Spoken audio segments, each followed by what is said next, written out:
Right. Good evening. So students are there. Good evening, Can ma'am. right. Okay. So I think you all can hear me. Yeah, ma'am. Right. All right then. We are going to continue. I think right from the previous discussion. This is where, as I remember, I stopped. Am I correct, Sumaya? I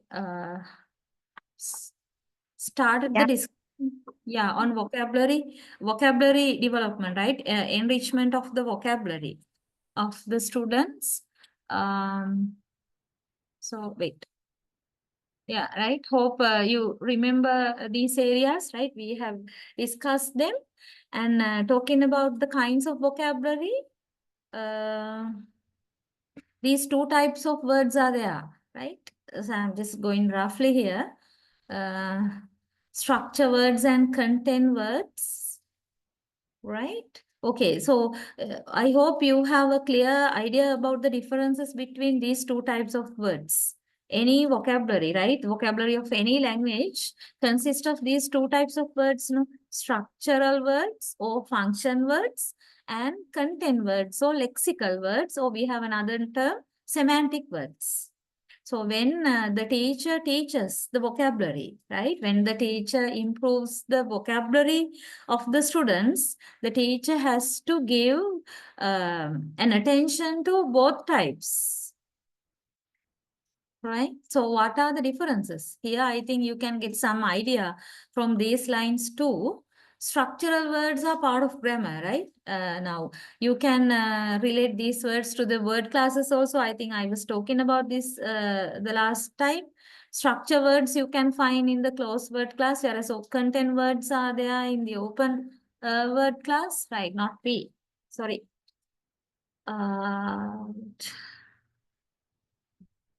Closed and open word classes, right? Okay.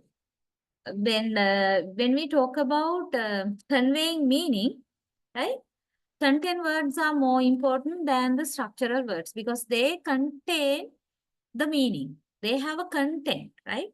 So they contain the meaning. So in order to convey the message, primarily we need to use the content words. And then what about the structure words or structural words, or in other words, function words? They are important to maintain the grammatical accuracy of the sentence. Okay, because only using the content words, we can't, or we won't be able to convey the meaning 100% accurately, right? If the structural words are not available or if the structural words are wrongly used. Using only content words will never help 100% to convey the message, right? In that sense, in the sense the teachers have to consider both types in teaching to the students, not only the content words, right? Okay. Yeah. So I think you went through these lines, okay? Content words can give meaning independently, yeah? So it's mandatory on the part of the teacher to enrich the list of content words of his pupils, yeah? Because structure words are made during the grammar discussions, right? When the language is being taught. But the content words are not made by the students or by the teacher during grammar discussions. No? So therefore, separately, the teacher has to take some precautions or take some actions to give content word knowledge to the students. Mostly that happens via dictations, right? Uh, Dictation activities are quite popular among the teachers as well as among the students as a method of getting to know about content words, either in the form of dictation or by any other means. The teacher has to give an extra attention to teach content words to the students because they contain meaning, right? As structure words are automatically given to the students during the discussions on grammar parts. Right. Okay. So here you have, I think we did not discuss this during the previous session. Okay. This idea set by F.G. French. He classifies the words of a language into three. Three types of words that are there in a language, right? One category, the words that he knows intimately and can use them effectively. Here he means a learner, okay? The words that a learner knows intimately and can use them effectively. One category. Another category, a large number of words that he understands but doesn't normally use. Okay. Third category, the unlimited number of words in the language that he doesn't know. Now just think about this fact by F.G. French. Do you think that this is correct? That he is talking about the reality? What do you think about this idea? Do you also have these three categories of words with you? The words that somebody knows intimately very well, okay? And that person can use them effectively because he knows the meanings and usage and everything. And there are words that a person knows, can understand, but usually he doesn't use them. And the other category, as you all know, a lot of words are falling into that category, of course, right? Unlimited, that is why unlimited number of words in the language that the person does not know. Everybody has these three categories, more or less these three categories are there with everyone, with every learner, right? So French compares the first group to our friends, and the second group to our acquaintances, and the third group to the strangers. You know the differences among these three words, right? So you can easily understand the nature of these three categories of words using these three words. Friends are the ones whom we know very well, no? And acquaintances, we know, but usually we don't interact with them, right? Okay, and the strangers, we never ever interact with them. We don't know them either. Okay, the words are just like that. So French further establishes that these groups may change their position, like the list of words that we intimately know and can effectively use may become the words of acquaintances if we minimize the use of these words, right? And also these words may go to the list of words under strangers. Similarly, the words which are in the list of strangers may, in due course, be considered acquaintances and can become friends too. There are no fixed list. That is the idea behind this. Okay, there are no fixed list of words. Don't think that once you become familiar to a word, okay, forever you will remember that word and that word will be there in your mind forever. No. If you do not use it for your communication purposes, right, then that word will go from your memory, right? It can become like just an acquaintance or a stranger, not a friend. Okay. So therefore, as teachers, people should understand about this nature of the words, right? So once the teacher teaches a particular word to the students, she should understand, right, that the student should use that word and the student should be made to use these words constantly. There should be some opportunities provided by the teacher to the students to use newly learned words regularly, constantly, right, frequently. Then only the students will retain these words in their minds. Okay, that has to be something constant. So that's a good point for the teachers talking about teaching vocabulary, right? Okay, and we have this active vocabulary and passive vocabulary.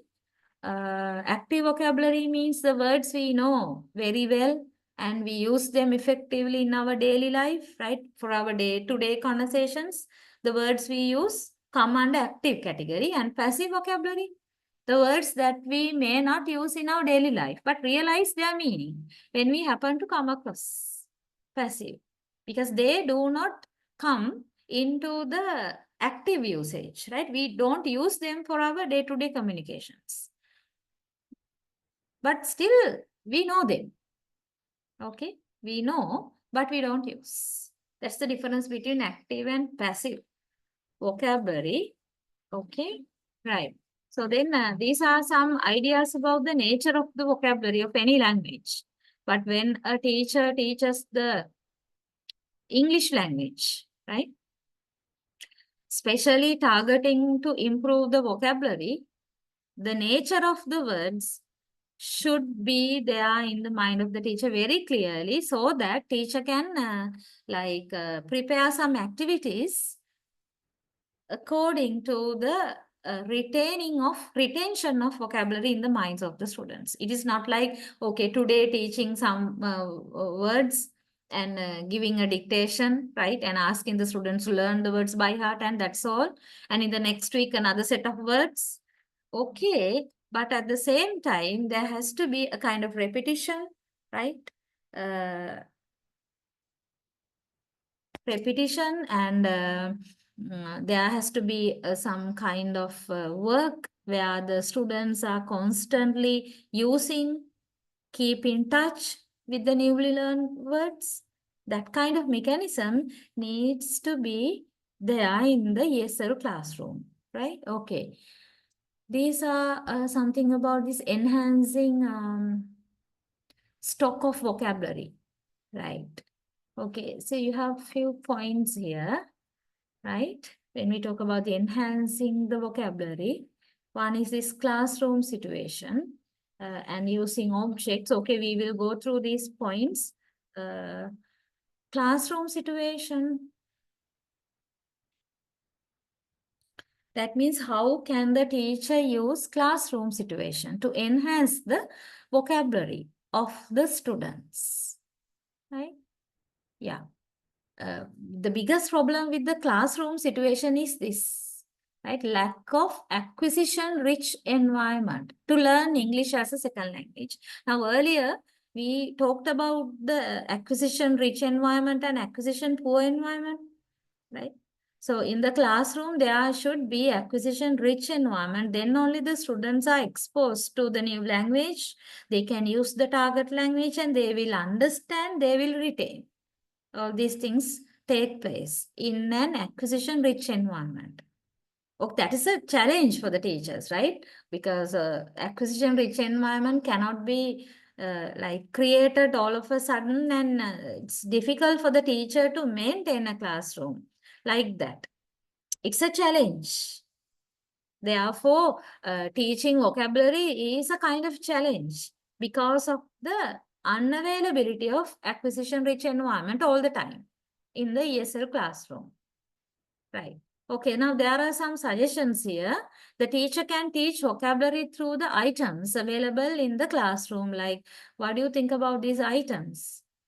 Like this: fan, table, duster, chalk, wall, paint, whitewash, switches, wire. So there can be some more things like that. These are some objects available in the classroom, right? Okay, in any classroom you can find these things. Right. So how can then the teacher use the word fan? Right? Fan is the object, no, available in the classroom. So the teacher, and it's available in the classroom means everybody can see it. Everybody can see how it functions also, right? So that is not an uncommon side, right? So then how can the teacher use that common side to improve the vocabulary of the students? These are some ways, right? You can find here some sentences where, what do you find actually? You can find the fan is whirling clockwise, the fan is brown in color, the fan has a long iron rod. If the fan is not working, we feel suffocated. If the fan is not whirling, we perspire. The fan has 3 leaves. These leaves rotate and we get air.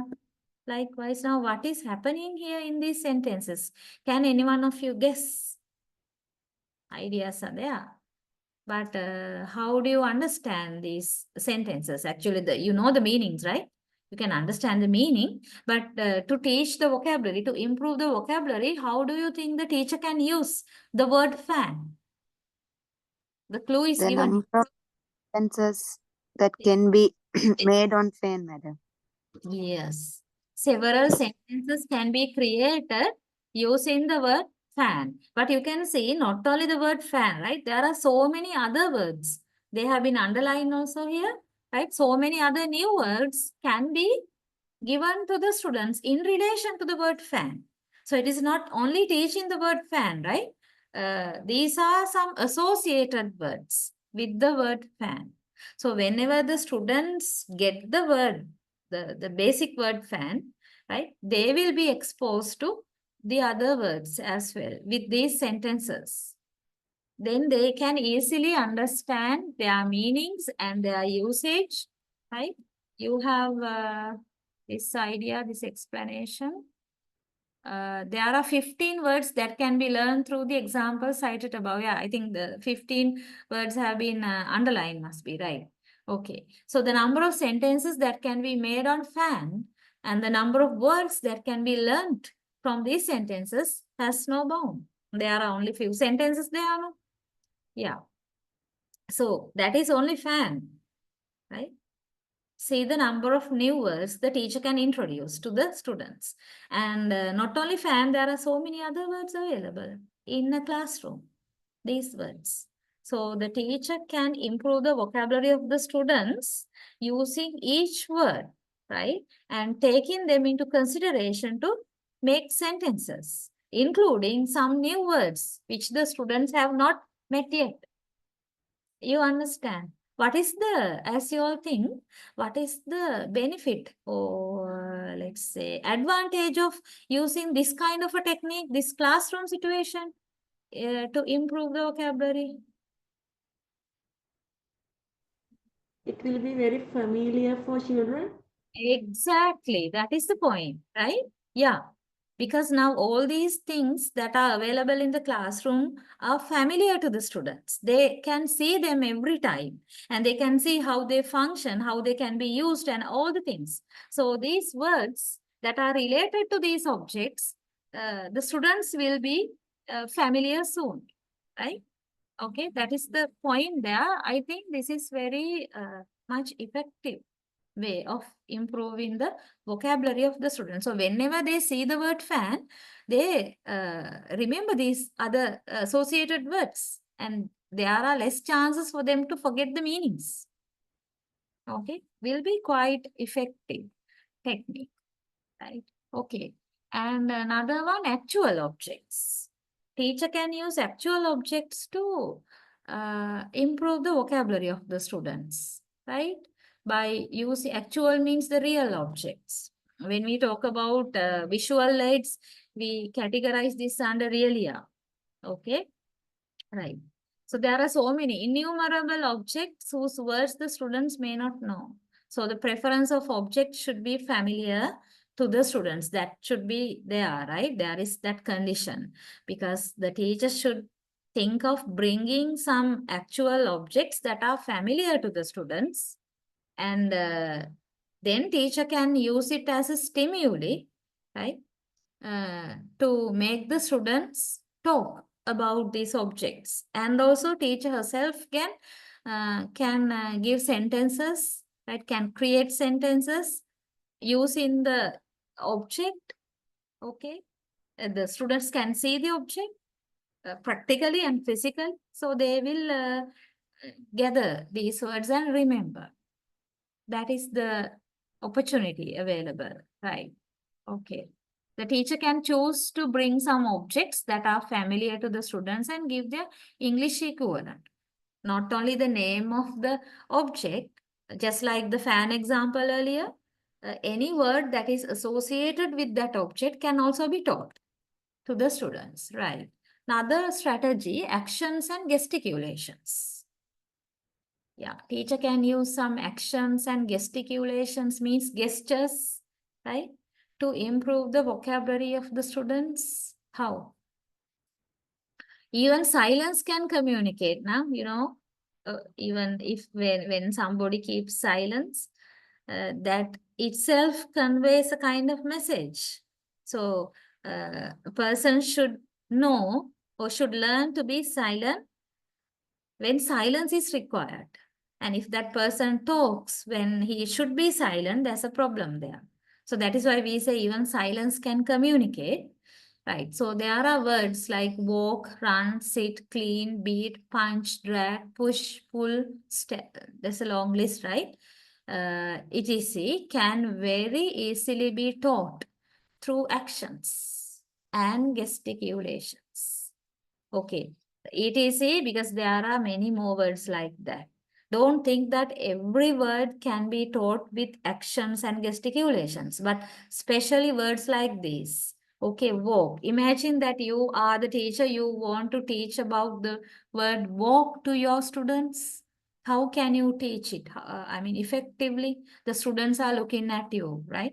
So you can like do a kind of demo, right? You can show the action of walking. I mean, really also you can walk few steps here and there in front of the class, right? Walk and run. You can show that you are running. And sit, clean, beat, all these words, these are action words. And these actions can easily be shown by using some gestures. Then they will effectively get these words, right? They will remember the words. Yeah. There are many words that can be added to this list that is true actually, right? Not only these words. And even words that show feelings can very effectively be taught through actions and gesticulations. Feelings like what?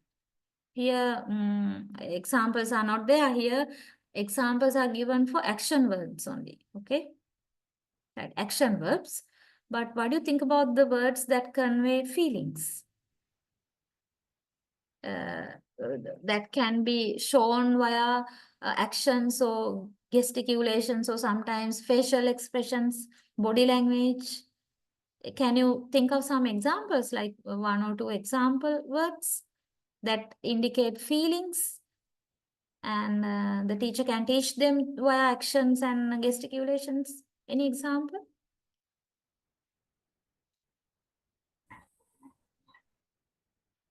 Scared, hungry, Pardon? Sorrow, pride, Sorry. happy, Yeah, and happiness, and even, surprise, right? And what do you think about this? Boredom, anger, anger, yeah, boredom by yawning and all these things, sleepy. Hmm? There are words, especially by using the facial expressions, the teacher can easily communicate the meanings along with pronunciation of the word. The teacher can show these things, then the students will easily understand their meanings. Okay, actions and gesticulations. That is also an effective method in teaching the vocabulary. And there's another one on blackboard sketches, right? Blackboard sketches. You have an image also here. See, what is that? Right, so this is like drawing some sketches on the blackboard. Blackboard or whiteboard or green board, whatever it is, right? Okay, we can give the common word chalkboard. That is the word used in ESL context. So the chalkboard can have any color, right, in that sense. Then can you understand this example?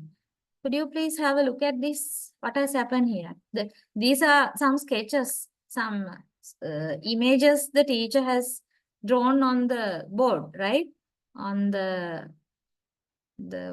chalkboard. What is this? Preposition.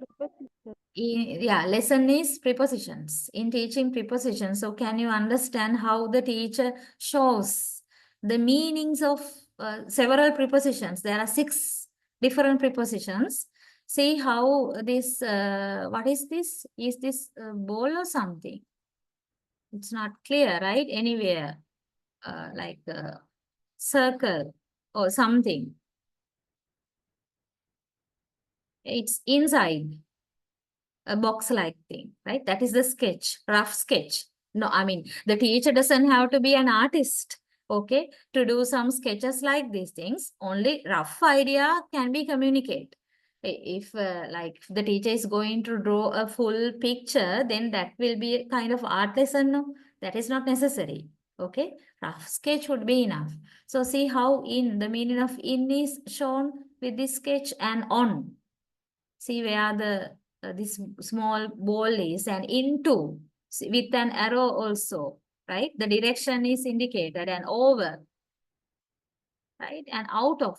There also arrow is indicated to show the direction. And under, anyway, it is not in, right? In is the first one, and under, this is how it is indicated by the sketch, right? Okay, so in that sense, the teacher can use Blackboard also very much effectively to improve the vocabulary, but there is a limit, okay? Remember, there is a limit. It will work very well with teaching words like this, preposition, okay, fine. And can you think of any other example of words that can be taught easily using Blackboard sketches like this? Any example? But just think about, can we use Blackboard sketches effectively to teach open word class words like nouns, verbs, adjectives, adverbs? What do you think about that? Think a little bit more. What sort of words can be taught using the Blackboard? I mean, Blackboard sketches, okay? Not only the Blackboard, Blackboard sketches. Beside, ma'am. Yeah? Which, Beside, ma'am. Philip, I don't think I heard. Shape, madam. Beside, ma'am. Beside. Recite? Shape. Shape. Okay. I'm really sorry, Philip. Still, I didn't get it. Beside, ma'am. BESIDE. Beside. Ah, beside. Ah, okay. Right, right. Now, are you giving another example for prepositions? Yes, ma'am. Yes, ma'am. Ah, thank you, Philip. Right. Okay, just think a little bit beyond this. I mean, not the prepositions. What else? What kind of words can be taught easily using Blackboard sketches? Other than Shape. shape, Direction. we can easily teach shapes, and shapes are coming under open word class, right? Yeah, can be done. And Direction. directions. And Direction. angles, ma'am. What? Angles. Angles. Yes, ma'am. Okay, right. Any word that comes under close category, can you think of? Now prepositions, just like prepositions are close word class items. Like that, can you think of anything else? It's good that if you can write down some examples here, okay? The ones you are telling.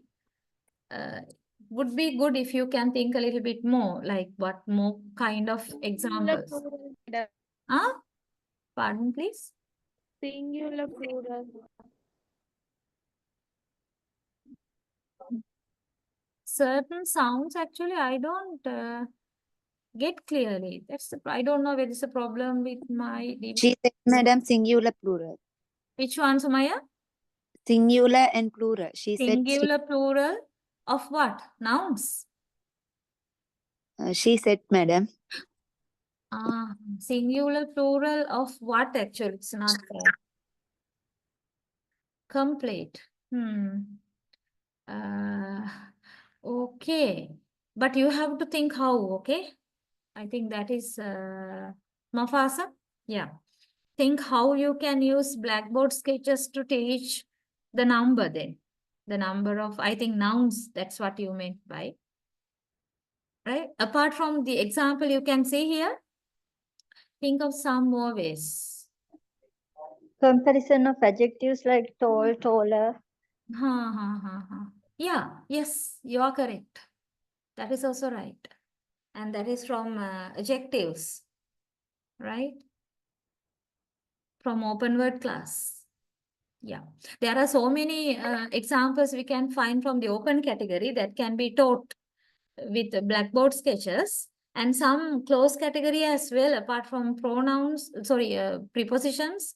Think of some more types of vocabulary items that come under closed class as well, right? Please add these examples to your note, because only one example is there, no? I have given, only prepositions are there. Hope you understood the point anyway, right? Okay. Then number 5, verbal situations, right? Verbal situations. How can we do so? Yeah, when it is difficult to teach through other means, then we can teach vocabulary through verbal situation with familiar words, right? Okay, with familiar words. Now, instead is the example considered here. Now, look how it is used. John was called, but Babu went, right? Babu went instead of John. So, see how instead is used.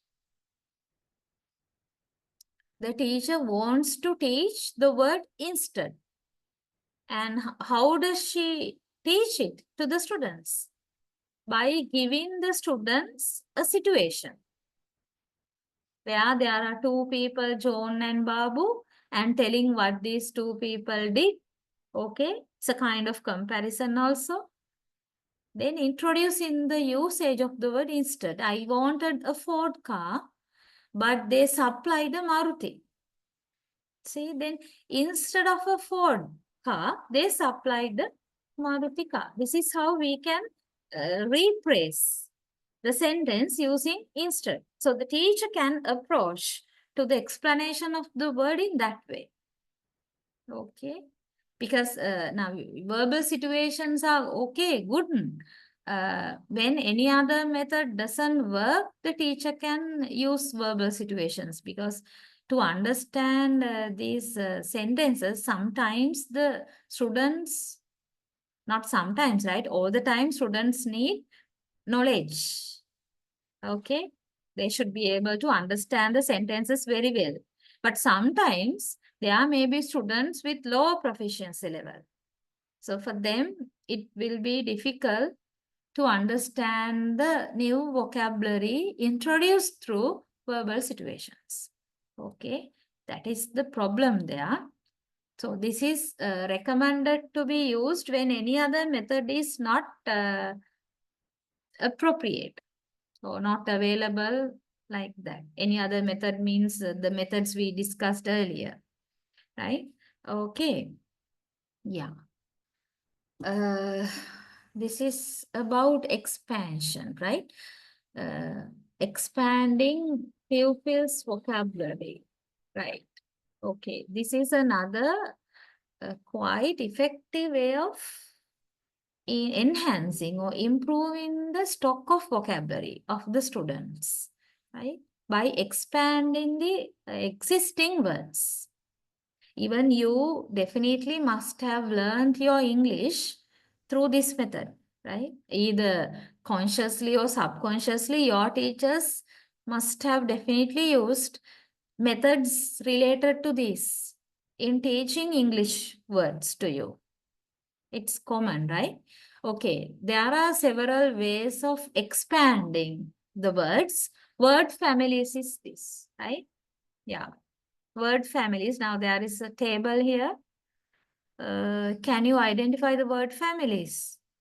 A family of words can be formed with the basic word, right? Word family. Now look at the first row. Basic word is kya, right? This is the basic word.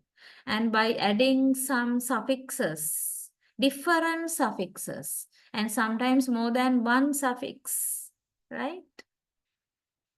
Okay. Many words can be coined, or many words can be created, formed. And all these words are belonging to the same family of words, where the head word or the basic word is care.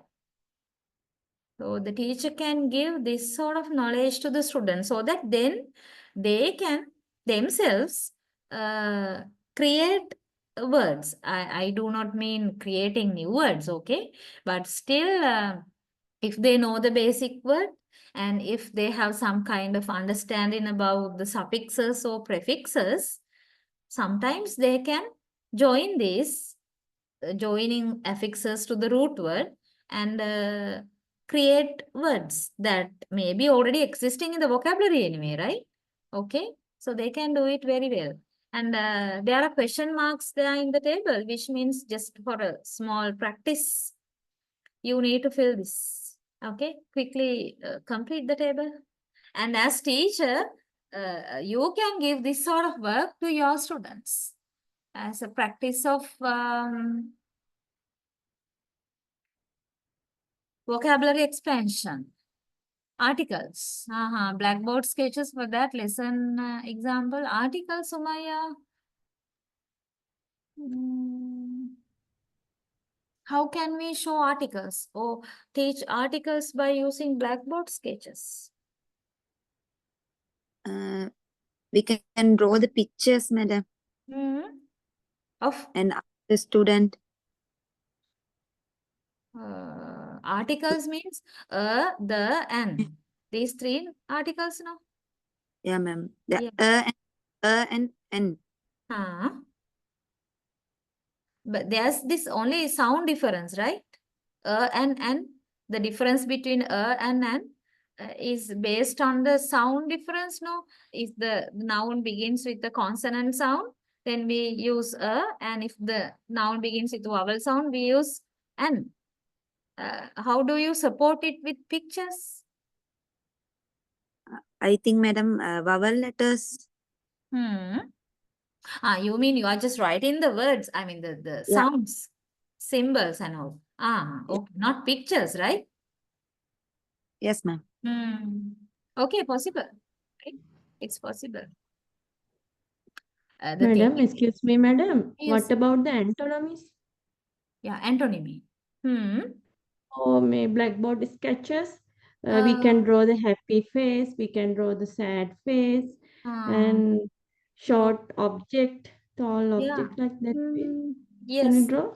yes, exactly. You can show antonyms can be taught, right? Using blackboard sketches. Yeah, why not?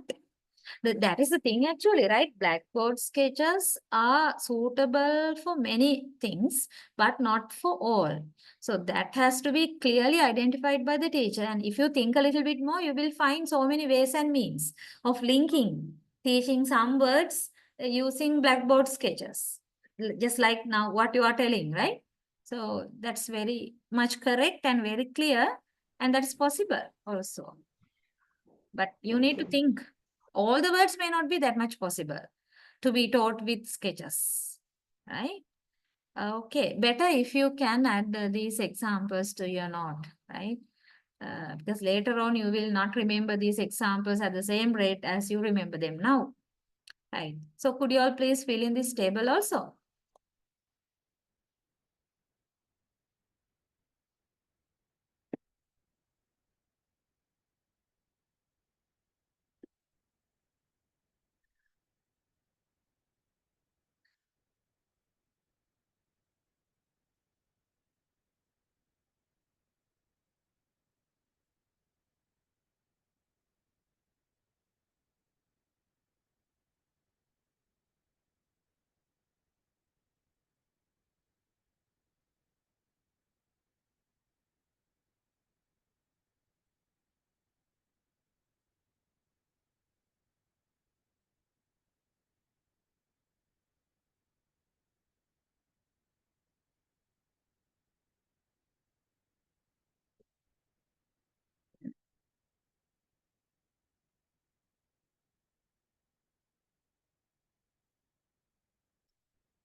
What about fear?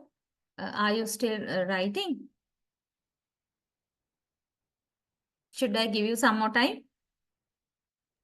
Fearful, madam. Still doing, Somaya? Finish, madam. Finish, Ah. madam. Okay. Fearful. Fear, Fully. fully, and it will Fearless. be fearless, Fearlessly. Fearless. fearlessness. Okay, it goes on the same pattern, right? Just like the previous one. And similarly, Shameful. Shameful. Shameful. Shamefully. shamefully, Shameless. shameless, Shamelessly. shamelessly, and Shamelessness. shamelessness. Hope, Hopeful. Hopeful. full, Hopefully. hopeless, Hopeless. Hopelessly. and Hopelessness. hopelessness. Okay, very easy and very simple. So like that, I think you have some knowledge about the affixes, okay, prefixes and suffixes. There are so many more prefixes and suffixes available than these. But the teacher doesn't have to worry about teaching all these things to the students in order to expand their vocabulary. Teacher can select very much easier and few number of suffixes like this, and even prefixes she can think of, right? See, full is a commonly used suffix. We can see it very much, right? Very often. And ly is another frequently used suffix. Less, same, right? And less plus ly and ness, all these suffixes are very much like frequently used ones. So then it will be really useful when the students get to know about the usage of these suffixes. At least few number of suffixes like this that are commonly used. Then they can add them to the end of some possible words and guess their meanings, right? So when the teacher is teaching these suffixes, remember, all the time the meaning should be taught, right? Like what is the meaning of full? Why should we add full to the end of care? What is the meaning of care and what is the meaning of full? The teacher should make the students compare the meanings of both words, care and careful, right? The difference is what you mean by the meaning of this full. So full means full of, having. That's the idea. And the student should get that sense to their minds. Otherwise, these word families will not be successful. Learning about word families will not be successful if the students are not able to understand the meanings of some commonly used suffixes and prefixes. Okay, so the meaning should be highlighted. That's the idea.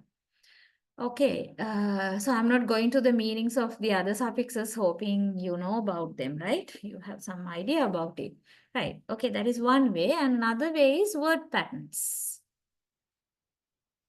This also associates these affixes, right? Patterns of words. By adding some affixes, new words can be formed, right? Okay, this clearly deals with affixation.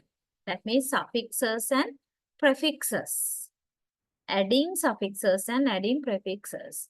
Then now this is little bit more towards grammar as well, okay? Right.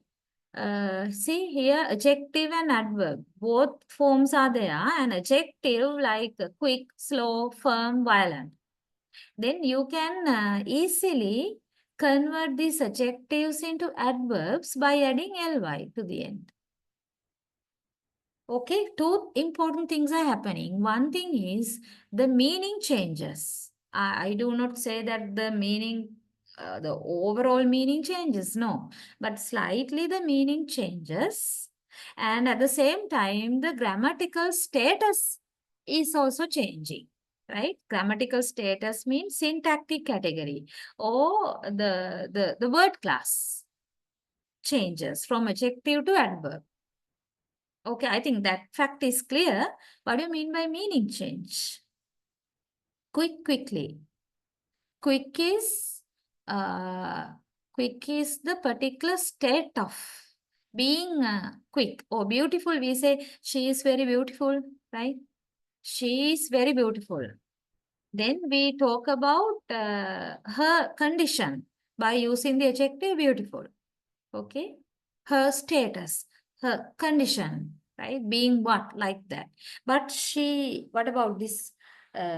She dances beautifully. They are beautifully adverb. We have added ly there. Then what does that mean? She does some work in a beautiful manner. That's the idea, no? By the adverb beautifully, right? So it modifies the action. It doesn't say anything about the state of that girl or anything, right? It talks about how she does something. So in that sense, meaning slightly changes by the addition of ly. Along with that, the word class 2 is changing. Okay, so the teacher, now we always have to relate this to the teaching aspect, no? Right? How to improve vocabulary. So the teacher can use word patterns. She can get the attention to the students to some common patterns, right? By adding ly to the end of an adjective, you can create an adverb like this. That notion goes to the mind of the students. Okay, right? So then they can, students can try by adding ly to the end of adjectives. They try to create some adverbs. They experiment also. And even more than that, right? When they read certain things, if they meet any word, any unknown word, but ending with ly, they can easily come into a conclusion thinking that, okay, this is an adverb, modifying the action of that sentence. Like that. Okay, so teaching about word patterns is very much important. That deals with, about morphology, okay? Morphology you have done, right? Then these things are not anything new to you all. Okay, see how the teacher can use the morphology knowledge to enhance the vocabulary of the students. You need to relate that knowledge to this, Sumaya and the others. Now, can you remember morphology? Yes, ma'am. Not only in HND, you have discussed morphology in this course as well, right? Yeah. I remember I have discussed some parts of morphology. So you can directly relate that part to this place, okay? Using morphological knowledge. Morphology means word formation. And how can we form words? By adding suffixes and prefixes. Then it doesn't happen as anybody wishes, no? There are rules. So you don't have to go up to the morphological rules. The teacher doesn't have to worry about understanding and studying morphological rules. But these are some common patterns that can be found in the area called morphology, right? Okay, and there's another trend there, another pattern.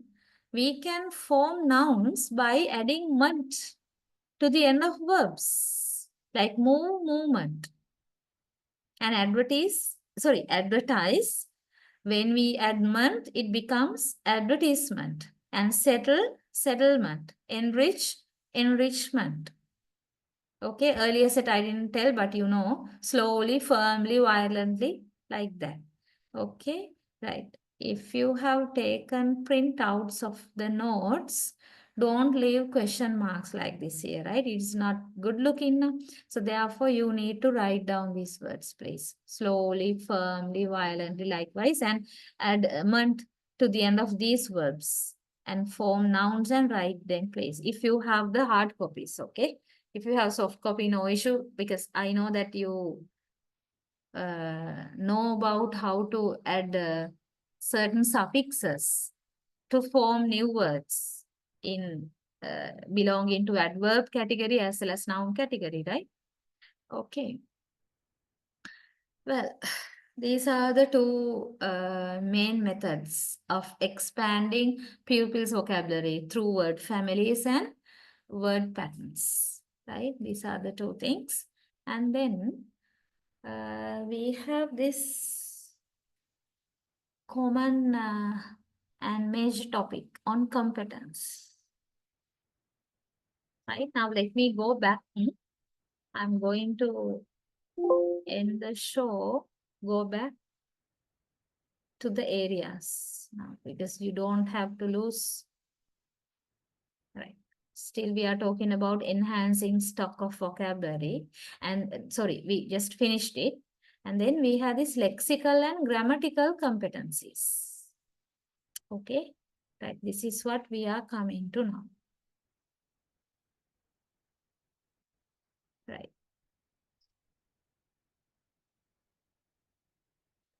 The word competence is a familiar word. I think several times I have mentioned about the word competence.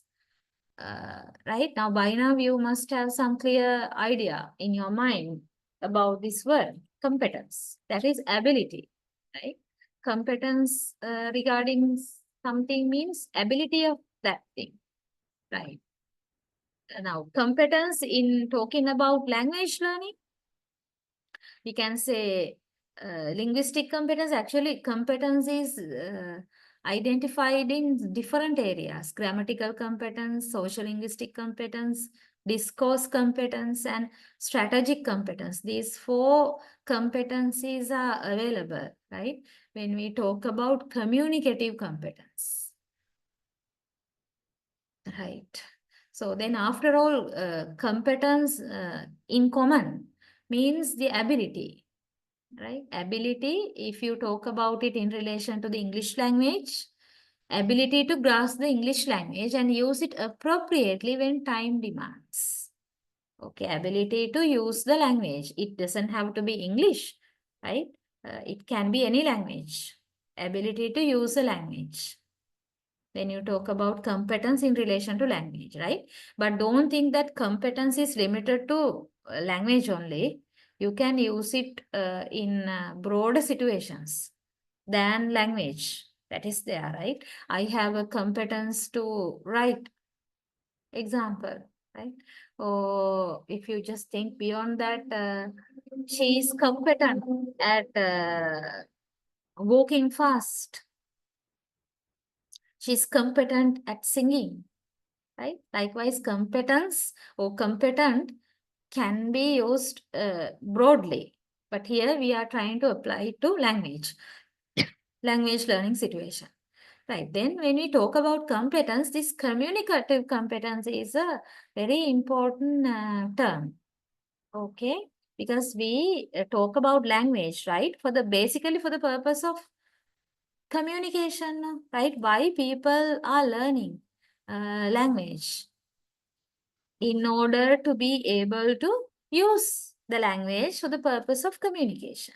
Then, by learning a language, that person should be able to use it to communicate, which means he should have communicative competence. Okay, he should have the communicative competence. So if you say, if you know a language, right, it can be French or German, Japanese, whatever, Korean, Hindi, whatever language, if you say you know that language, which means you should have communicative competence of that language. Otherwise, you can't say you know that. Okay, right. So communicative competence is the underlying competence systems of knowledge and skill required for communication, right? Now, there are several things there inside this. Underlying competence systems of knowledge and skill required for communication. So it's like combination of knowledge plus skill, which is there in the communicative competence, because without knowledge, you can't communicate. And also without communicative skills, you can't communicate properly. Both have to be there, right? So when we talk about communicative competence, there are 4 areas. As I earlier mentioned, you can see them. Can you go through these 4 and see whether you can clearly understand each type of competence? Yeah. Can you understand separately grammatical competence from social linguistic competence and discourse competence from strategic competence likewise? Okay, I will just give you 2-3 minutes. Go through these 4 categories and try to get a clear idea about this.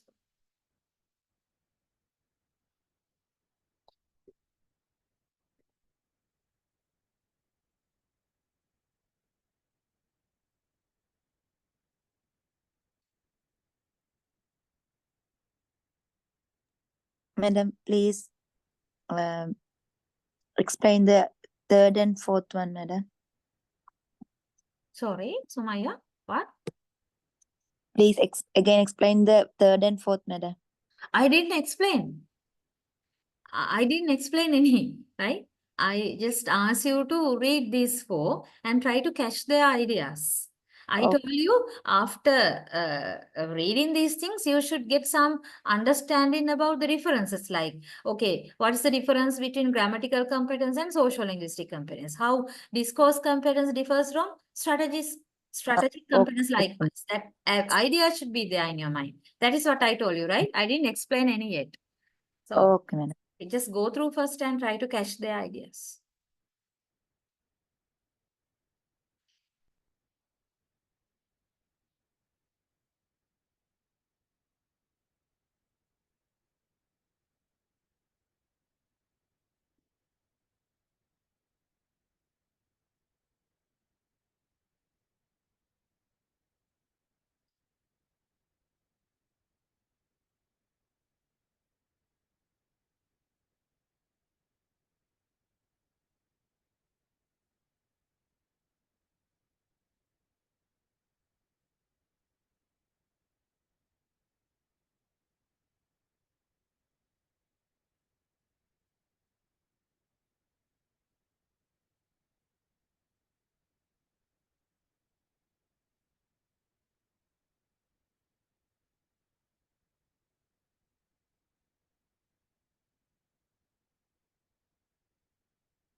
Okay.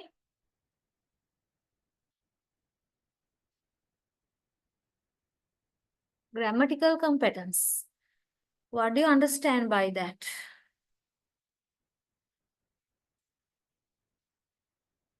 Mastery of the language code, vocabulary, and linguistic semantics.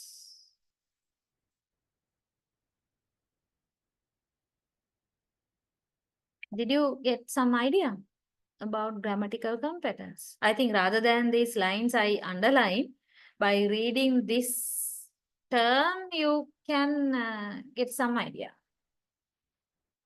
Right? Having the ability to use grammar or having the ability to construct words or form words, sentences, phrases accurately, grammatically accurately. That is the basic idea of what you say grammatical competence. So this is concerned with the mastery of the language code, right? Mastery of the language code means the mastery of the language itself.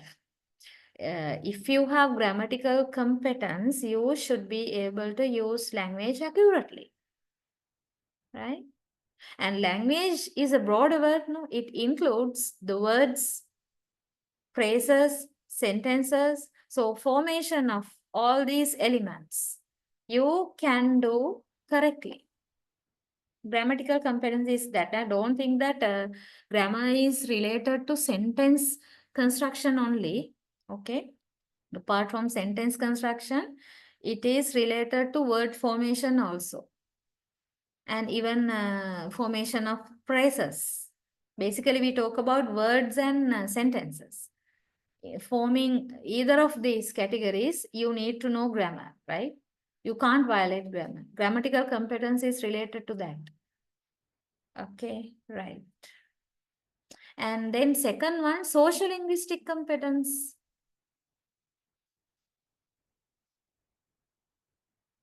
Is this clear? The short explanation given here. It is involved in decisions about appropriacy of language to context. Social linguistic. The word social linguistic is a non-word, I hope to you, right? That means it talks about the relationship between language and society.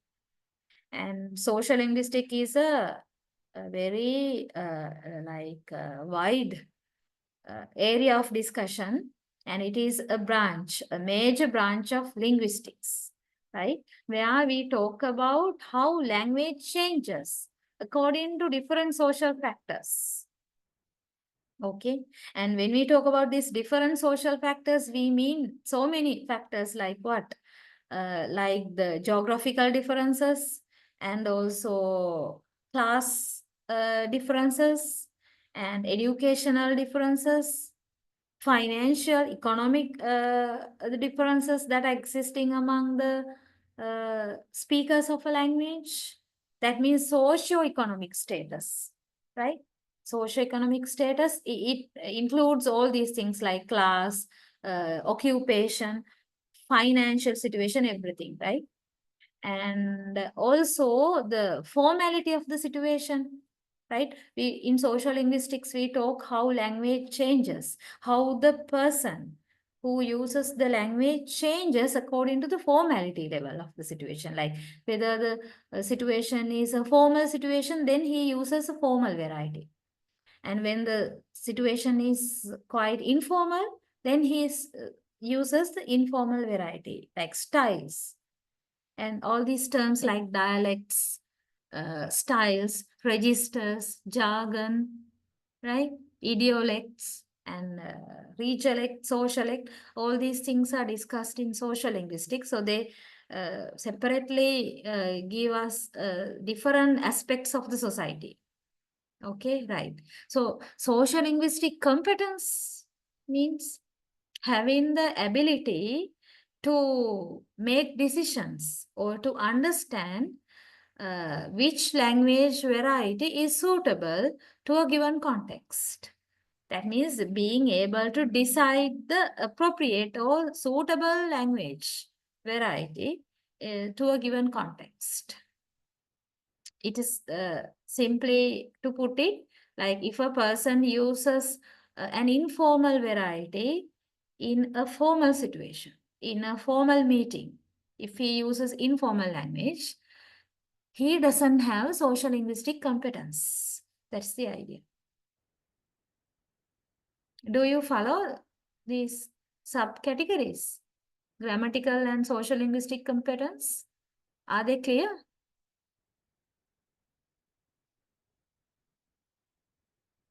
I gave you some reading time only, but I didn't ask anything from you all. So, am I clear to you? Yes, ma'am. And third one, discourse competence. What do you understand by this?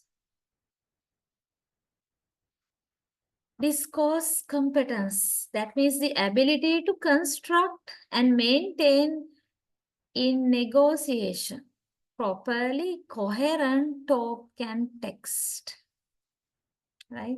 Okay, the lines or the words that should get your attention are these: having the ability to construct coherent talk and text.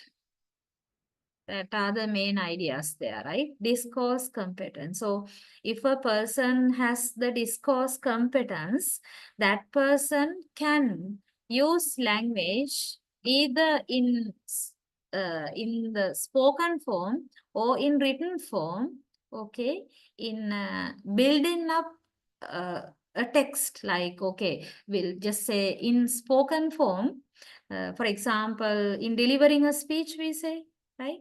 In delivering a speech, if that person can, if any person can deliver the facts smoothly, well organized, each and every sentence or utterance is interconnected, right? And the listener can easily understand the message conveyed by the speaker here, then the person has discourse competence. And the same thing happens in written form as well, right? If a person can write very well by connecting all the sentences properly, and if he is able to put the ideas in the mind very like smartly and nicely into the paper in writing, using connective words, discourse markers, right? Then we say he has discourse competence. It can happen either in oral form or in written form, either way. Okay, right. Well, and then the fourth one, strategic competence. Strategic competence, how do you understand that? It involves in decisions about how to repair breakdowns and that occur in communication or to enhance the message. Okay, right. Now, what do you mean by these repairs? When a person is, now this mostly happens in spoken form, right? Not in written form usually. When a person is talking, there can be so many breakdowns happening. When a person is talking with another person, right? When there is a communication, two-way communication is happening, there can be breakdowns due to so many reasons, right? Breakdowns like what? One thing may be the speaker cannot remember the words, right? Like he has the idea in the mind, but he doesn't remember the proper word, okay, while he is talking. Then, because he can't remember, he has to wait a little bit. It can cause a communication breakdown. And also, on the part of the listener, when the speaker is kept on talking, what if the listener can't understand what the speaker is telling? Maybe speaker is using some words that are not familiar to the listener, or maybe the speaker is talking very fast so that listener can't catch the ideas, right? What else? ETC. There may be so many situations occurring like that, no? During a conversation between two or more than two people. Okay. So these breakdowns have to be like repaired. Now, otherwise, what will happen? If the speaker can't remember a word, so he keeps silence and he is keeping in silence, then nothing will happen, right? Definitely the communication will stop there. But if the speaker can repair this breakdown, right? If, for example, if he can't remember the proper word, he can have some other options, like he can tell the same idea using another set of words. Even if he can't remember the proper word, okay, he wants to convey the message now, after all. So he can select another set of words, maybe one word or more than one words, to pass the message. Or else he can switch the language to the mother tongue, if the listener knows that language too. Okay, so there are so many options available like that. By using whatever kind of option, the speaker can repair it. And okay, if the speaker feels like the listener can't understand, then how do you think the person can repair the breakdown? Right, okay, just think that two people are talking, speaker and listener are there, and the speaker is talking and the listener is listening. Then speaker, while talking, speaker feels like the listener doesn't catch his points. Right? Okay. Imagine that you are that the speaker. You are that speaker. What do you do? If you feel that your listener can't follow what you say, can't understand what you say, what do you do? That's my question to you. We repeat it in a simple version. You repeat it in a different version, means you paraphrase it, right? Okay. In the sense you stop speaking and then you repeat it using other words. Okay, right. Any other way? If your listener can't understand you, what do you do? That is my question.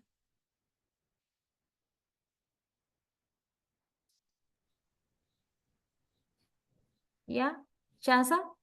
Try to explain in another ways. Explaining the thing. Explaining, right? Oh, Okay. Piyumi? Say it in different way. Telling it in different way. Okay. Is there any other different way? Anything else? We can Madam, use can't we tell the idiomatic expressions? Using idiomatic expressions. Yes. You can try that, but the thing is, usually idioms are not very familiar to many people, right? That challenge Most is of the there. native speakers. Yeah, Piyumi? Most of the native speakers, they are always telling some idioms, no? Yeah. When they are talking. Yes, exactly. That is there. But the thing is now imagine then the speaker is using some idioms, right, while telling something and the listener can't catch that idea. So what do you think the speaker should do? we can use the body language like gestures and movements. Okay. Can use the body language to support, to convey the meaning. Okay. Maybe some actions and gesticulations. Okay. And then talking about that idiom thing, you can repeat the idea without the idioms, right? Simply. It is as simple as that. Can just get away from idioms and tell the idea using simple words and simple vocabulary. Okay. Anything else?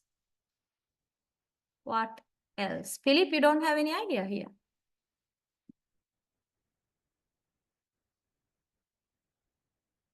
Not available. I don't. Okay, so all these things are repairs, right? Repair strategies. You understand? So usually when we talk with somebody, we do this because breakdowns are common. No? Usually breakdowns are happening in natural communication. I'm not talking about a classroom situation, a formal classroom situation, okay? Right? In natural conversation, breakdowns happen. And if the person, especially the speaker, can repair the breakdowns and continue the communication process, then we can say that person has strategic competence. Okay, that is the point there. I hope now you understood some idea about these four types of competence and can you think of yourselves now, right? Now you think about the English language. If you would like, you can share with us also which competence you have, which competence you don't have. Or do you think that you have all the four competencies? If you just think about yourself. Or which competence is difficult to achieve? If you think in that way, yeah, do you have any idea about that? Or all the four types are equally like you have. Is that so?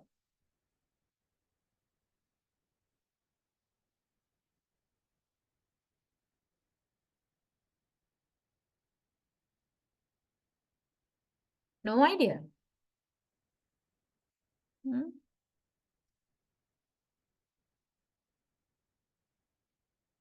In the sense you don't have any type of competence? Talking about your English? That's a question you can ask from yourselves, right? Am I grammatically competent? Or am I social linguistically competent? Or am I discourse competent? Or am I strategic competent? Like that. Just ask this question from yourselves. Okay, so this is a way of self-checking. If you feel like something is missing, then you can pay more attention to improve that. Okay, so just this is the point, right? Communicative competence includes all these four. So if you are lacking in any area, any type, overall, you can't say you have communicative competence, right? So in order to have communicative competence, you need to have all these four, right? That is the basic idea of this. Okay.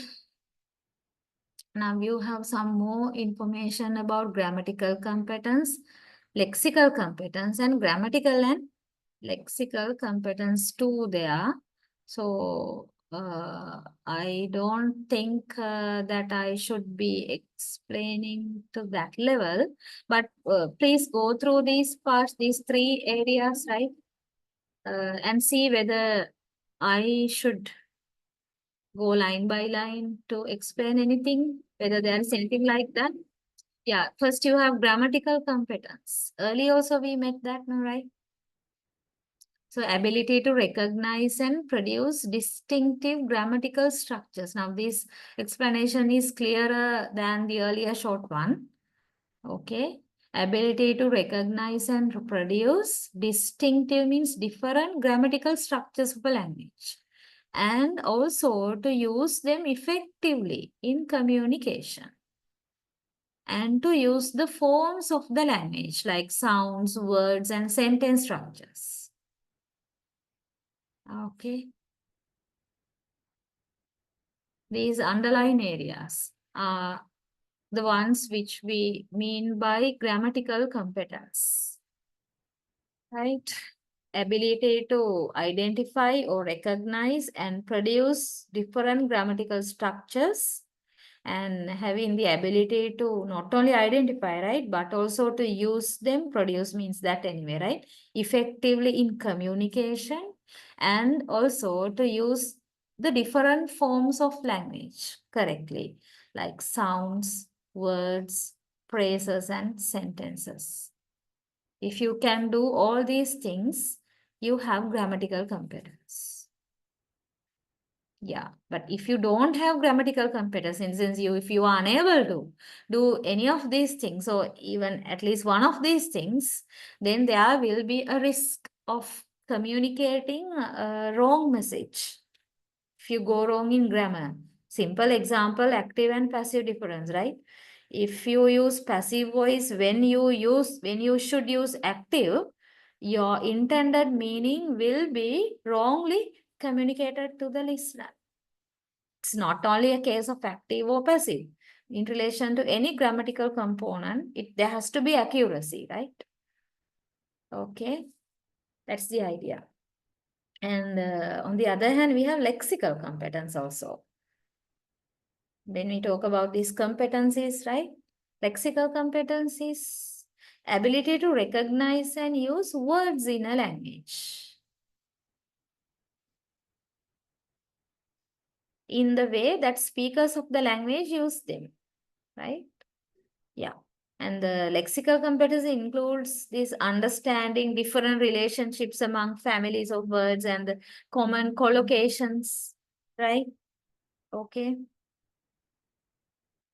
And especially these lexical relations, having a knowledge about lexical relations is also required for a person to be lexically competent, right? Lexical relations, what are the lexical relations?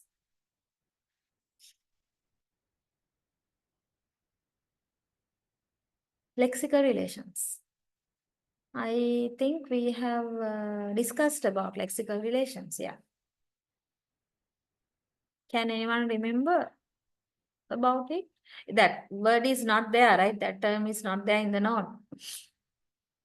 But for a person to have lexical competence, he should have a knowledge about lexical relations. No. Yeah, use another suitable examples and explain again. What do you want me to explain, Anju? Another suitable example means? Can you please tell me the issue? You want me to talk about lexical competence or grammatical competence or what?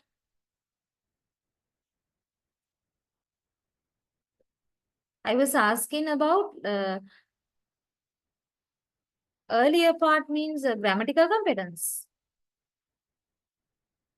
Your question is not clear, Anju. That's why I'm asking. Right? Please.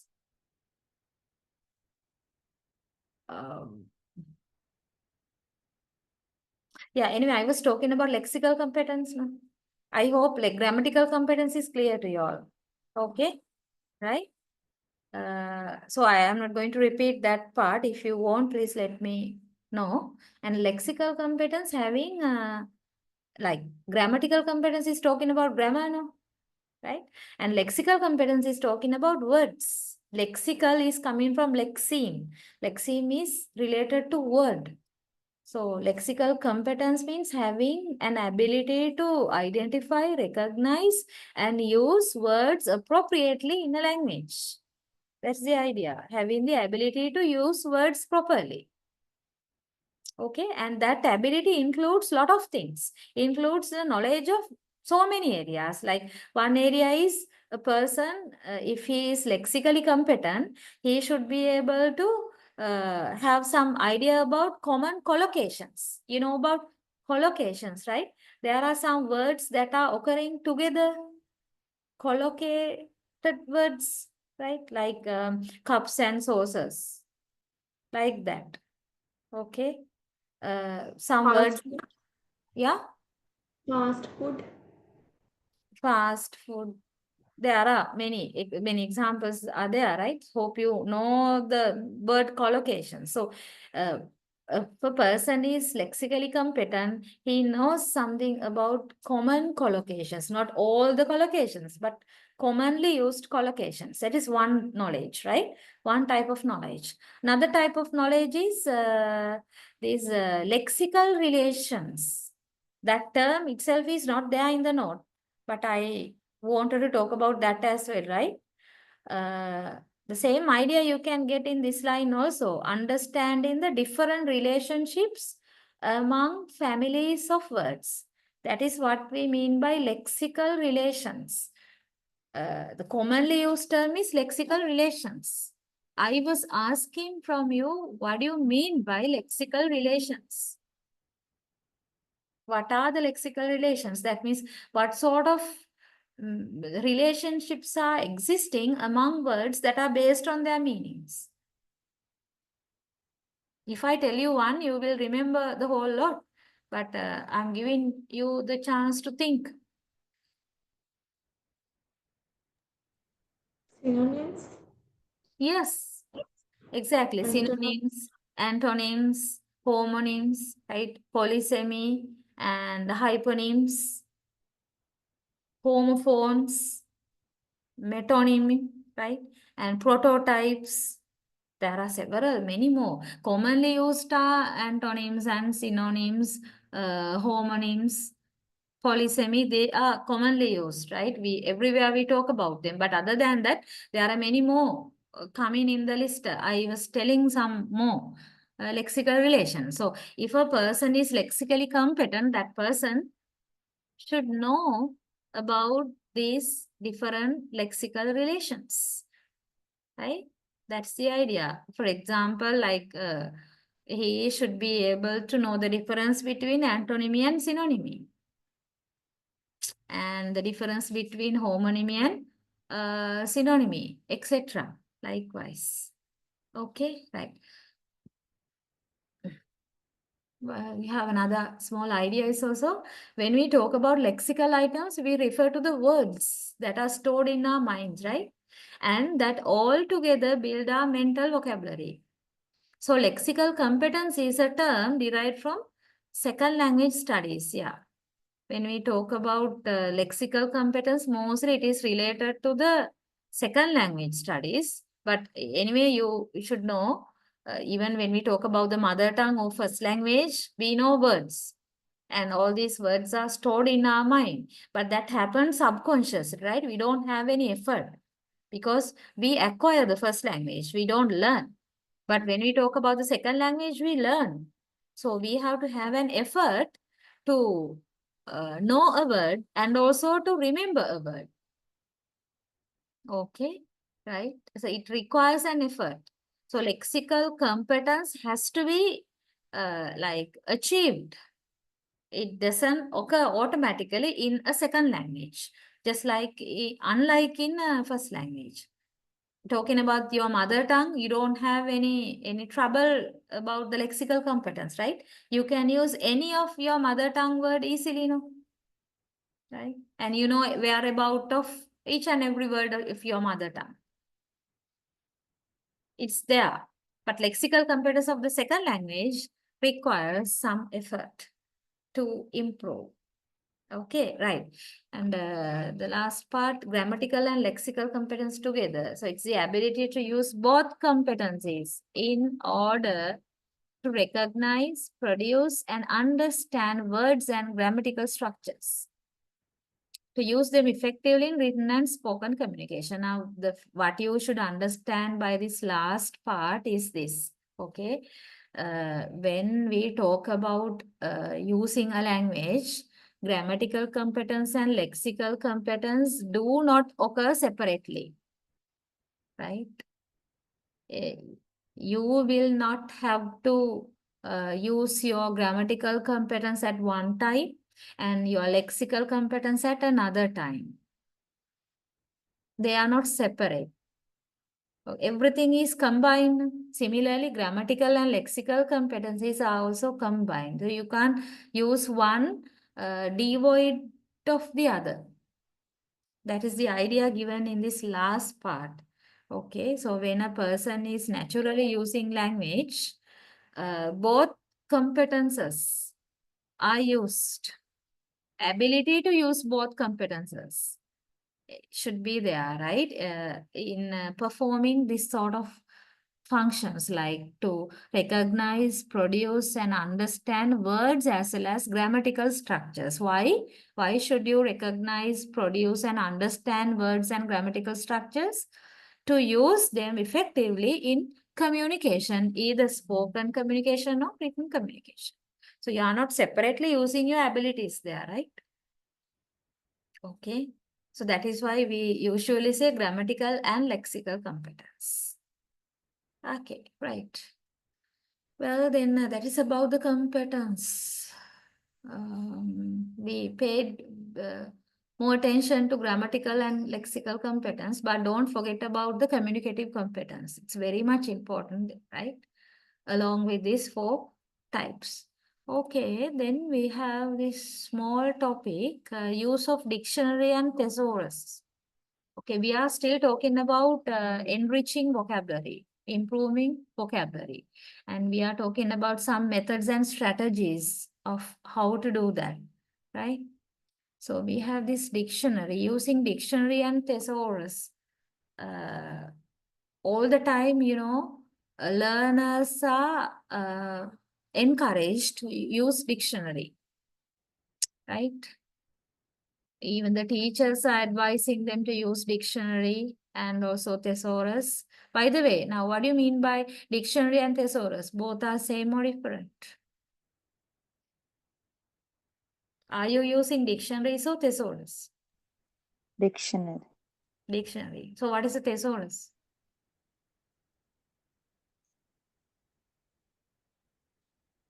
So you don't use thesaurus, you're not interested? Is that so? I think I have given you separately. This part is about dictionary and you have about thesaurus also. Online thesaurus, book thesaurus. Right. Okay. So we'll briefly have a look at using dictionary. I think the time is also passing quickly, right? Dictionary. Actually, I don't have to tell you about using dictionary, right? You know about it. There are some facts here, right? You can use these facts for your evaluation purpose to read about dictionary. Yeah. Yeah, dictionary skill does not mean the ability to locate the word in the dictionary, right? It doesn't, if you say you have dictionary skill, I mean, you have a skill in referring a dictionary, it doesn't say you can simply locate a word in the dictionary only, right? It requires these abilities as well. Choose the correct meaning from the number of meanings supplied for the single word, in a dictionary for each and every entry, okay?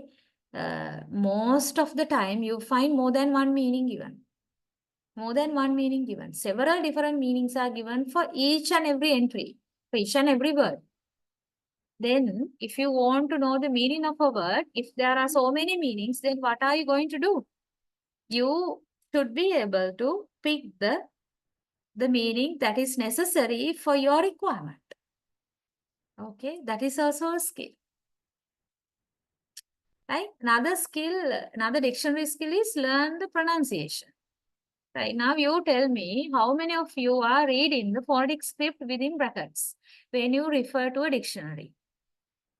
How many of you are reading the phonetic script? Phonetic script means the pronunciation, right? Pronunciation of that word, no?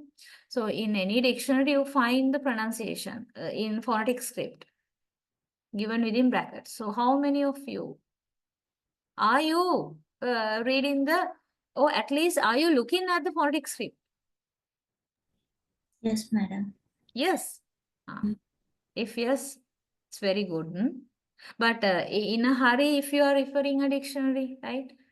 In a hurry, like your most of your attention goes to, I think, Me- to the meaning. Am I correct? Yes.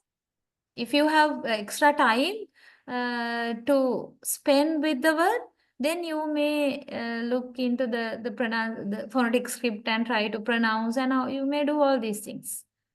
That is there, but your biggest attention goes to find the meaning, and whenever you find the meaning, you are happy with that, then you close the dictionary and go back to your text.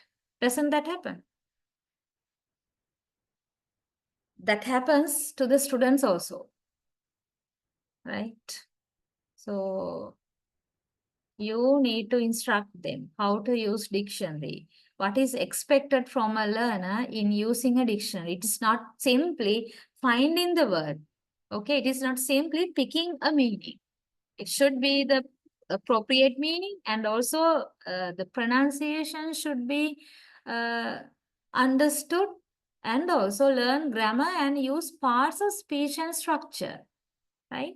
When you check a word in a dictionary, you need to get this knowledge as well, because in some dictionaries, I do not talk about pocket size ones, right? Some bigger ones, they provide you with sentences where the word is used.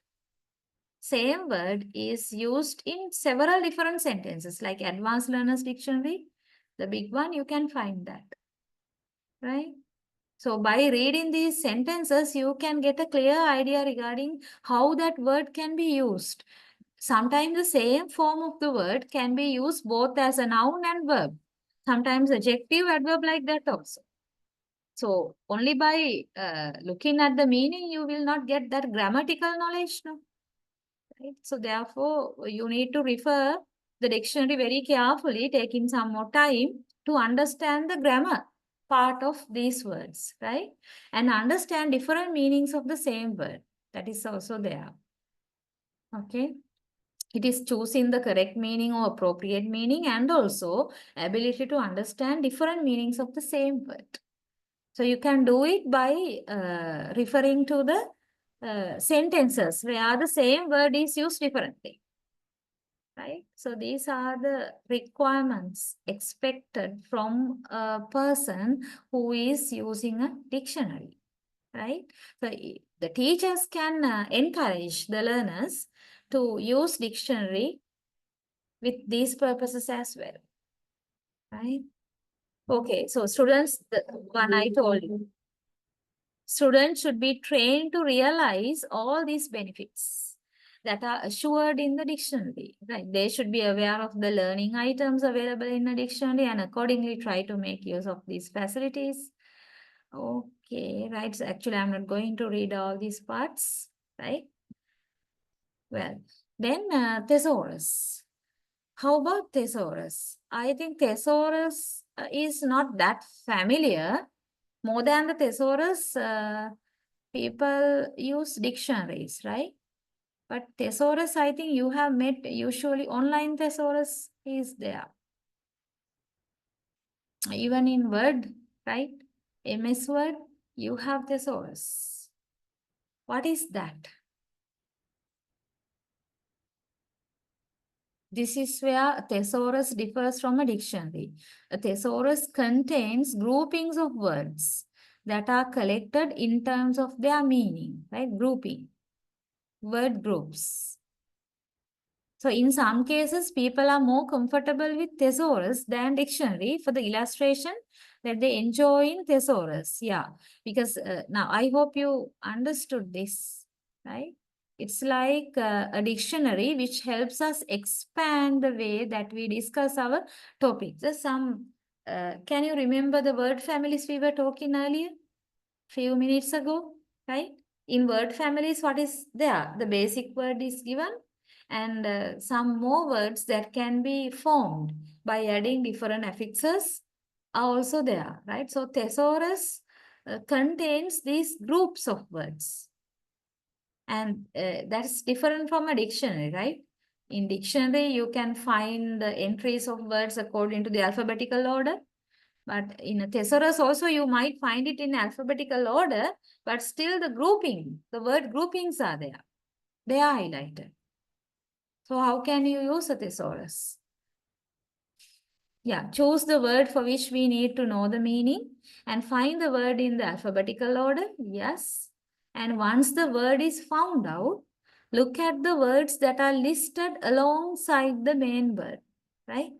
And pick the right meaning from the number of meanings given. So when you meet a word in a thesaurus, along with that word, you get all the other possibilities, right? The words that are related to the earlier, the basic word, the main word, and along with their meanings. Then you can easily identify, find out what you need and the meaning also. Yeah. So using a thesaurus can often be part of using a dictionary, as many online dictionaries will include these words at the end of the definitions. Yeah, you can find some combined situations, right? Thesaurus is part of a dictionary.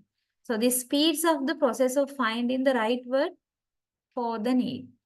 Sometimes you can see it, right? At the end of dictionaries, kind of thesaurus part is added, but not in all the situations or the dictionaries.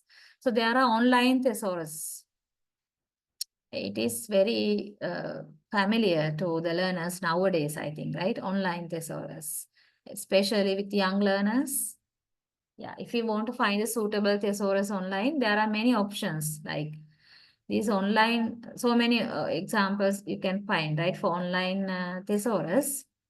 So they are up to date and they can give a long list of words and their meanings. That is the advantage of preparing an online thesaurus.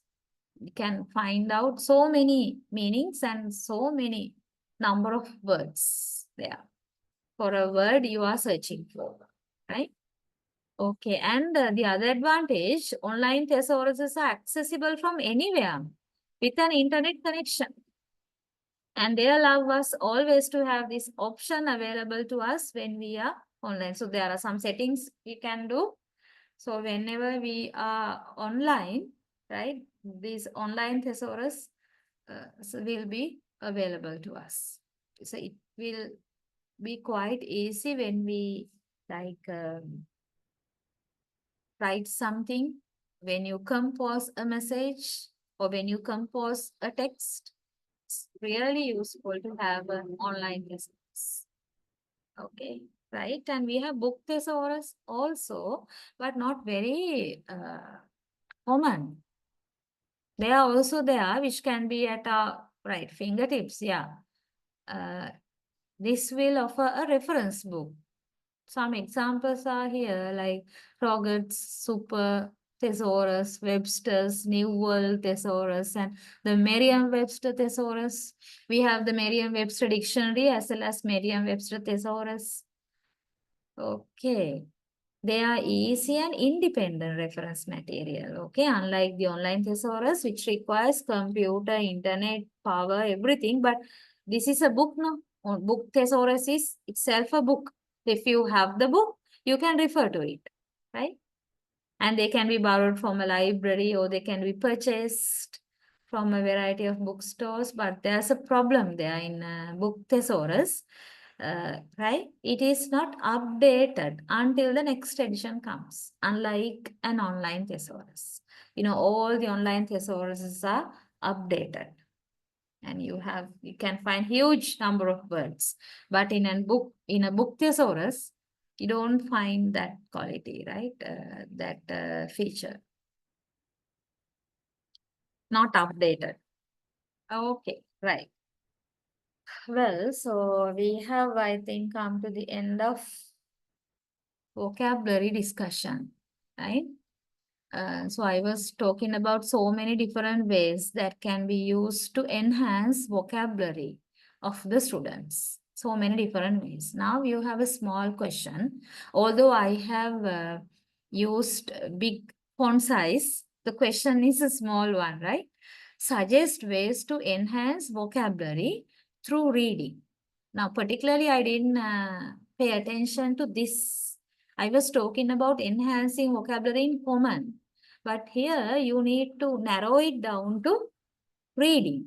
Okay, how do you enhance vocabulary of the students? We'll say school students through reading. So it's a combination of reading skill as well as vocabulary skill. So by making the students read, how can you improve their vocabulary? That is the idea of this. Right? Okay, we'll see whether we have some more time. 15 minutes are there. No? Okay. So I will give you around 5 minutes, right? 5 or 7 minutes. Just try to think of something and let me know. Right? Don't think of like Googling at the first place.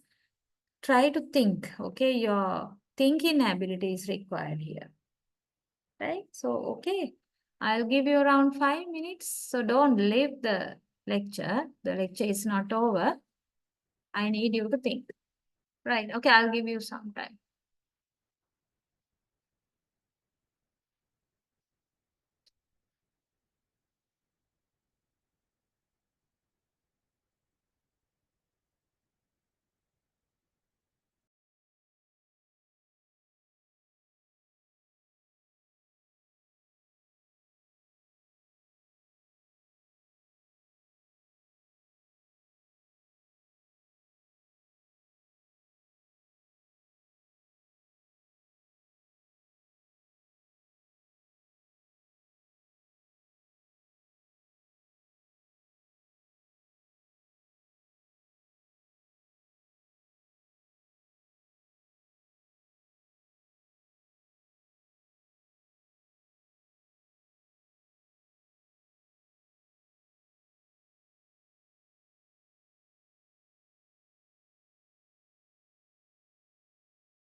Okay, done?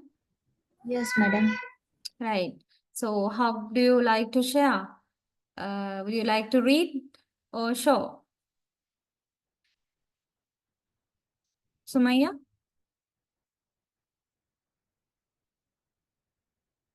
Your findings? The ways that can be used to enhance vocabulary through reading. If you can just read the points, that also is okay. How? The time is passing. I need you to quickly. Ma'am, can I say, ma'am? Yes, did it? Yes. We can we can use our reading skill in different genres, ma'am. How? Like reading fiction, non-fiction, articles like that. Okay. Reading different pieces from different genres. Okay. Yes, ma'am. And Madam, Madam? keep a vocabulary journal. It means we, when we are reading some new articles or it may be magazine, if we huh? find new words, we will Huh? write it down and practice.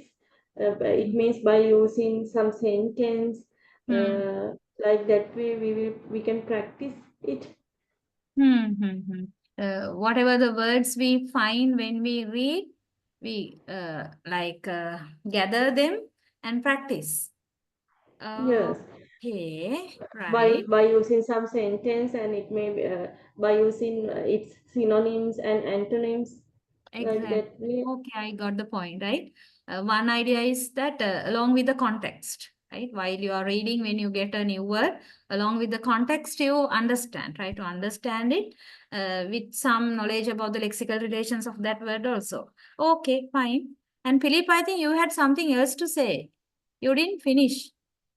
And also, ma'am, we can do practice active reading, ma'am. We can practice active reading. What do you mean? Um, uh, if you read a passage, ma'am, Hmm. we can summarize them in our own words, ma'am. Okay. Right. So where do the vocabulary, where does the vocabulary come there? At that time, we can create and we can use some new vocabularies, ma'am. Okay, right. Will be a good strategy, I think. Something new to improve vocabulary. Okay, fine. Yes. Anything else? We can assign them to read 5 pages per day according to the level of the students and ask them to bring 2 new words to the class and present them in the class. Okay, right. Uh, okay, so asking the student to read whatever they come across. Is that so? Yeah, like a storybook book according to their interest. Anything. Okay, that come on their way. Okay, fine. Will be useful. And who else? Madam? Yeah. While reading, use a small notebook to write difficult word, and after that, using dictionary to understand Find out words. the meanings. Yes. Okay, right, fine. That also works because that is the commonest method. Many learners are following that method, right? Effectively. Yeah. Sumaya, do you have anything? Madam, we can make the flashcard. Then how do you use? Make a flashcard and with the new words, one side definition and one side the other word, like that. Okay, right. Will be a useful strategy. And then We is can that introduce a word of the day or word of the week and then construct sentences, or else we can select the reading star of the day, vocabulary star of the day, like that. like that, giving some awards, right? Yeah. Maybe some gifts to the students so that they will be motivated, right? That is your intention. Okay, right? What else? Madam, can we break down the complex sentence into prefix, suffix, and roots words and understand their meaning in each part? Okay, then it will be more like enhancing the vocabulary on grammar parts, right? That means closed word classes or open word class. It can happen in either way, right? Yeah, yeah. Okay, right. So that is going hand in hand with the grammar knowledge, grammar instruction. Okay, Piyumi, that's fine. Yes, Fatima. Ma'am, while Okay. we are using the social media, ma'am, Huh?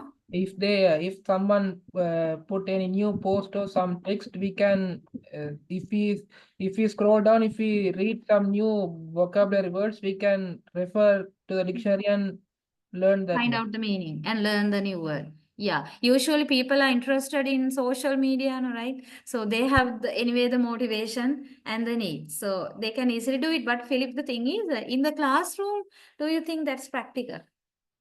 No. In the yeah, there's a limitation there talking about the classroom practices, but individually people can use it, right, very effectively. Anything else? There are students who didn't share. Yeah, Fatima? Yes, ma'am. We can introduce in the classroom. We can introduce word bank system. That Huh? means to collect the new words, Yeah. and in a free period they can find out with using the dictionary. They can find out the meanings and they can share it among the classroom. Among Hmm. the when Hmm. asking the questions. Okay, word banks. Right. New concept, I think. Yeah. That can be easily implemented in a classroom, language classroom, I think. Yeah, good idea, of course. Anything else? It's good that you have thought very innovatively and creatively, right? I'm really happy about that. So better to like make a small note. I mean, don't have to write in detail, but whatever you said now, everybody could hear now your suggestions. So therefore, just better to write down something before you forget. And time is also over now.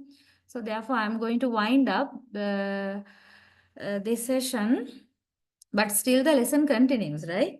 Still the lesson continues, and also we have this micro teaching lesson also coming on the way. We'll see whether we are going to have like I think I want to have more sessions to cover these areas. The days, if we have extra days, we'll see. Madam, Yeah. what about the exam, madam? Exam, I think you're going to have it next month, right? You have been informed about it. No, madam. Yeah, you have been informed about it. So you need to keep in touch, updated knowledge about almost all the areas that have been discussed. Yeah. And at the same time, Sumaya, can I know whether you people are still busy in all the 6 days? Yes, Yes, ma'am. Then we this have to wait. Yeah. If we are going for some extra hours, very we have to good, wait. madam.